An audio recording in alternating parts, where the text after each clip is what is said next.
Well, welcome to the 700 Club. A Catholic school in Kentucky is closed again today after its students received death threats. It all began when a misleading video went viral, and the mainstream media turned it into a national controversy. The students were accused of mocking a group of Native Americans at the Lincoln Memorial in Washington, D.C. Then more videos came out, and those told a much different story. Dale Hurd explains. Covington Catholic High School in Kentucky will stay closed until police say it's safe to reopen after violent threats against the school and the students, all because of a viral video on social media and a rush to judgment in the mainstream media. Nick Sandman, the teen at the center of the video, is speaking out today. As far as standing there, I had every right to do so. My position is that I was not disrespectful to Mr. Phillips. I respect him. I'd like to talk to him. I mean, in hindsight, I wish we could have walked away and avoided the whole thing. It was over this video, which shows Sandman and others, many wearing Make America Great Again hats, appearing to surround Nathan Phillips and a Native American group at the Lincoln Memorial. Sandman's group was attending the March for Life in Washington. Phillips was there for an Indigenous Peoples March. In one clip, the students were seen chanting and laughing as Phillips drummed. Social media went into a frenzy, condemning and threatening Sandman and his classmates. Then a longer clip put the incident in context.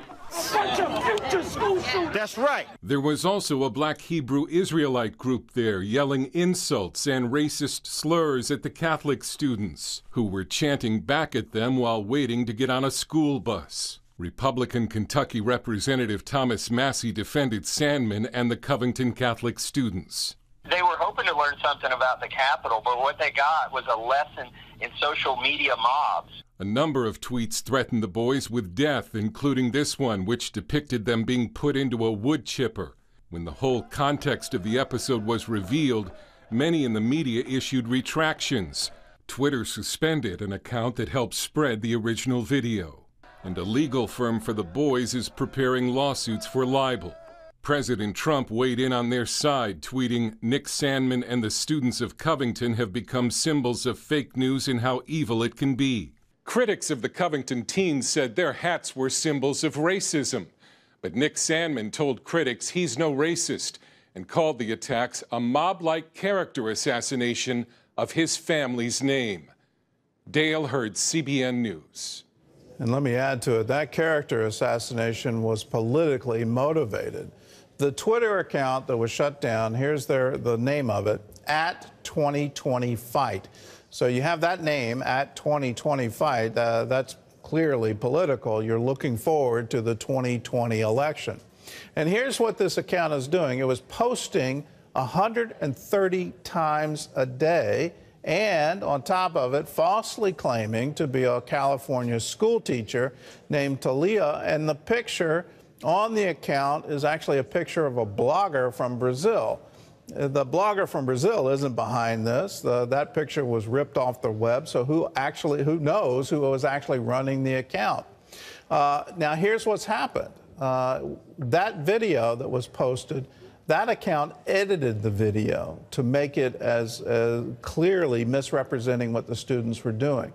That was intentional, and it went viral. Over 2.5 million people watched it, and they, in turn, were intentionally manipulated to do what I consider absolutely incredible things: call for high school students to be put into a wood chipper. This is the state of affairs that we've gotten to, and for major news outlets to take it and run with it and spread it even further than that Twitter account is just mind-boggling to me. We are in an age of fake news. Now, who's really behind that website? I don't know. Could it be a foreign government? I don't know. Somebody's clearly paying for 130 posts a day. One individual literally can't do that. So there's a whole staff involved. We need to find out who was behind it, but we're being manipulated. And the amazing thing to me is that we're actually finding out the political parties are involved in this fake news. The Democrats were found out to be posting fake news stories in a race recently in Alabama. There's no national outcry over that. It's sort of like the dirty tricks are part of our politics. And do we say it's okay for them to do that? There needs to be accountability here, and we've got to come to some kind of what's real. Can major news things pick up things from Twitter and just run with it? Well, there's going to be a libel case that's going to wind through the courts, but hold on to your hats. We're in for a wild ride over the next 2 years to this next election, and whatever is on social media, I'm of a mind, don't believe a word of it. In other news, President Trump is writing 2 State of the Union speeches just in case he's disinvited by House Speaker Nancy Pelosi.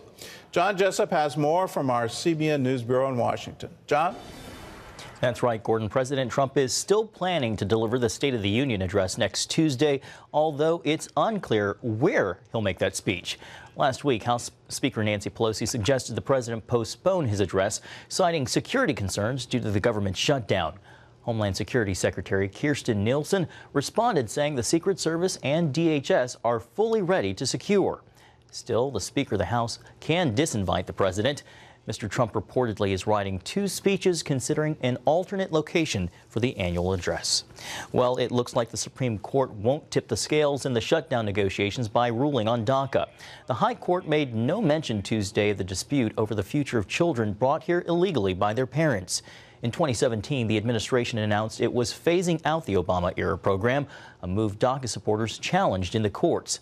Last week, the president proposed extending DACA in a compromise with Democrats in exchange for border wall funding.